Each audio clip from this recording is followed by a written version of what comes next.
there! You know why I'm excited? It's gonna get dark soon, and tonight it's gonna be a full moon. Gosh, I love the moon. I love looking at it, and what's more, I love learning about it. Yeah, so why do I care about moons? Well, it's only the Earth's only satellite, and it's the 5th largest moon in the solar system. I mean, lucky for us. Some people even follow calendars based on the moon, and these are called lunar calendars. Although the moon looks like it's glowing in the sky, it's actually not. It's just reflecting the sun's rays. The moon changes its appearance from night to night, and this all has to do with how the light interacts with it, based on the positions of the sun, the earth, and the moon. We will look at the phases of the new moon, the first quarter, the full moon, and the last quarter.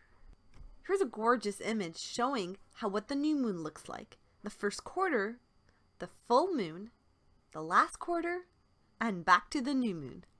So the new moon happens when the moon is situated between the earth and the sun. And it's actually not visible because the illuminated portion is facing the sun. In its first quarter, it looks a little bit like this. You can sort of see half of it. And this happens approximately a week after the new moon. At the full moon, this is when it's completed half its circuit around the earth. The illuminated part of the moon is visible all night. This is the full moon that I'm going to see tonight. Not to mention, this is the time that, werewolves come out. Jokes. They don't exist. Or do they? Last but not least, in the last quarter is the final phase before the next new moon occurs. And it marks the end of the lunar month. You can see it looks a lot like the first quarter, but the opposite side is illuminated.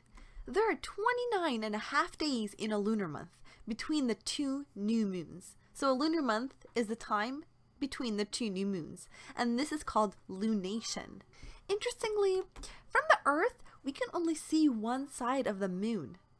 But the other part that we cannot see is called the dark side of the moon. And this is so funny. When I learned about this, it just reminded me of my favorite movie, Disney's Mulan. And there's a part where Chang is singing about the dark side of the moon. Mysterious.